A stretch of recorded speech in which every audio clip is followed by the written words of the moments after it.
North London is where we go next, and the phone lines work. 03717223344. Go on. No, just, you heard my prediction.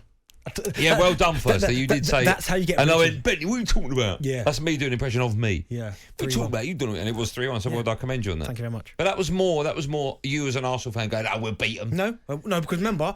the red card changed it. I remember his name, Ross.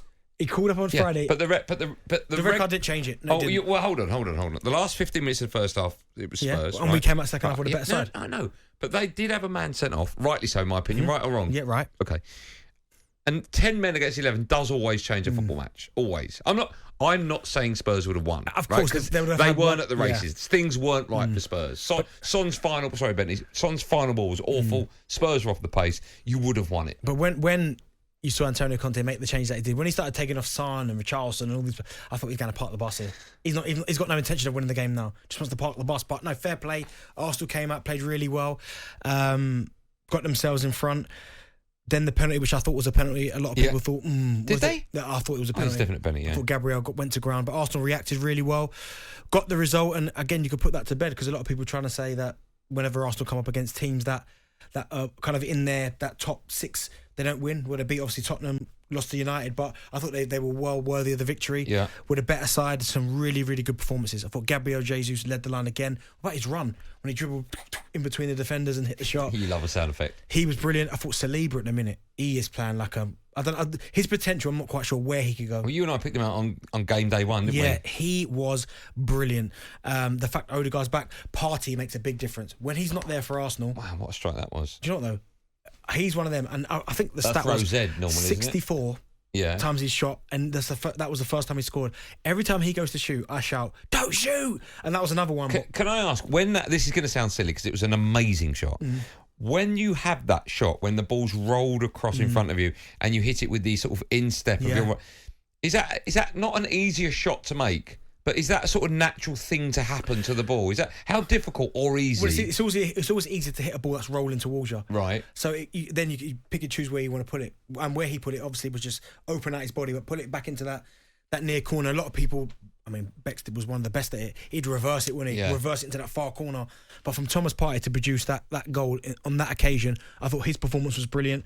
But also, it's building blocks. When they lost to Manchester United, a lot of people said that would be the time they fall off a cliff. That would be them now. They'd go to Brentford, they'd get beat, and that would be Arsenal spiraling out of control. They reacted really well to beating Brentford 3-0. Really good result. Then another test against Tottenham, North London derby. Spurs unbeaten all season in the league. That is 3-1. Really good result, and it's onwards and upwards for Arsenal. Top four, I think, without a doubt now. Has to be. No other team, and they were saying on Match of the Day 2 last night, no other team has got to 20 points at this stage and not made Champions League football. But this is the thing. Last season, when they finished 5th, and people try to say that they underachieved, they finished 8th the season before. And I always said top 6 or get back into Europe was a positive. But because they were so close to top 4, a lot of people said they failed. Now where they are, if they don't finish inside the top 4, from where they are right now, that's failure. Are they favourites in your mind? They are in mine, by the way, for this question. Are they favourites in your mind for second? Right now, yeah, you'd have to say. I think so. Yeah, you'd have to. Because at the moment, even though they're ahead of Manchester City are coming. Oh yeah. You can't write They're the best team by miles. Yeah. And by the time they play Liverpool, if they were to get a result again against Liverpool, Arsenal on Sunday, they're 14 points ahead of Liverpool. 14. That's never been heard of. A quick word on Spurs, right? Because as I say, that final ball let them down. They had a few opportunities. Did play well. Richarlison, he could have given Spurs the lead quite early on. Didn't play well. Son had so many opportunities to put fellow players in as well. Hugo Lloris, we have to talk about him. I've never been a fan of Hugo Lloris. I always think he's got that in him. That rick in him, yeah. I remember seeing that in the World Cup back in 2018. Oh, with the foot thing. Rolled under his foot, he made mistakes. And if you can remember rightly, and listen, I don't wish injury upon anybody, but do you remember when he got injured against Brighton? When he fell into the goal. He kind of fell over into the goal and landed on his elbow. Yeah. I mean, I thought that was... Why have you mentioned that? That would have been one... It's a rick. They scored from that. Oh, yeah, but that's a freak injury, right? As I said, I don't wish it on anyone. But he, rather than parry it over the bar, he patted it down. Right. Oh, okay. I think that's one area that Spurs would probably look at, Conte, goalkeeper. Because I do think that's an area where... Give me a player that they could replace him with. Well, if you want to go young, I mean, you've got Pickford. He's at Everton. If they can get him out of Everton. Dean Henderson, I know, is on loan from United, but... You know, I mean, these are goalkeepers that are out there that maybe potentially are available. Because we've seen what happened when Pep came in. He wasn't a fan of Joe Hart. Got rid of him. Got Bravo. Didn't work. Got rid of him. So that's how important that goalkeeper role is. And if Conte wants to play out from the back with his feet, Lloris is not the best with his feet.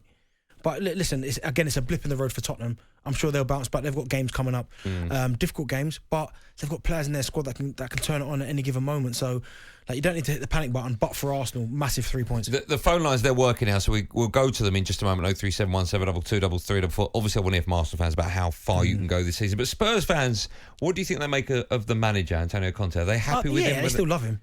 Yeah. But I said at the weekend, right? He went to the Arsenal game. He didn't try to win the game. He tried to steal the game. He tried to steal the points. He tried to steal all 3 points by playing this kind of pragmatic, stodgy football. Not great to look at, but it's effective. And sometimes these type of performances and results happen, and that makes everyone go, well, tactically that weren't great. But that's what he went to the Emirates to do, was to kind of stifle Arsenal and steal the 3 points. Yeah. That didn't work. What did he get wrong, do you think? Do you think the red card changed the game? I think Arsenal were in the ascendancy anyway, but when you're down to 10 men versus 11, of course, Arsenal got the extra man. And with the inverted fullbacks as well coming in, overloading that midfield, that made it really difficult for Spurs to kind of get any kind of foothold in the game, other than when you said the last 15 minutes of the first half. But yeah, no, listen, I don't think Spurs fans will be questioning Antonio Conte one bit. The gap between Spurs and Liverpool, you mentioned the gap between Arsenal and Spurs and Liverpool is, I think, 7 points. Hold on, 10 and 17, yeah, 7 points. Are Spurs nailed on for top 4? I think Spurs will get top 4, yeah. You do? I do, yeah. So in your mind, it's Man City, Arsenal, Spurs and one other? Yeah. And it won't be Brighton, will it? No, I think that one other could be United or Chelsea. Yeah. Where are Chelsea? Chelsea are 5th at the moment. Yeah, see them. But again, I mean, they were really fortunate at the weekend. We'll talk about them a bit later on. I think Brighton will finish top 6, 100%. Yeah, they're looking good. I'm happy for their manager, De Zerbi. Everyone's tried to slag him off. Have they? Yeah, people. Why? Why are they slagging him off? Because he doesn't know the league and all this It's a bit paper. silly to say that. We've seen so many managers come over. Exactly. I mean, Arsene Wenger didn't know the league, did he? All this stupid stuff. Yeah, and he's come over and I know it's only one game, but to go to Liverpool and get a point. Yeah. What that would do for him, okay, and his confidence. Listen, we'll take calls from Arsenal and Spurs and football fans in a moment. 03717. Who's your top 4? 223344. Man City. Not in this order, but Man City will win it. Man City, Arsenal. Yeah, I'll go Man City, Arsenal, Spurs and United. I will, what? I knew you would put United in there. Well, I think... listen, Graham Potter's got to prove it to me, right? I don't think they're the Chelsea that everyone thinks they are, so I think they're struggling. Liverpool, I don't think we'll get in it now. So where will Liverpool finish? Outside the top 4. I think Liverpool would probably get top 10. We'll take calls in a moment. 03717 223344. talkSPORT Drive with Andy Goldstein. Monday to Friday afternoon from 4 on AM, on DAB, via the talkSPORT app and on your smart speaker. talkSPORT.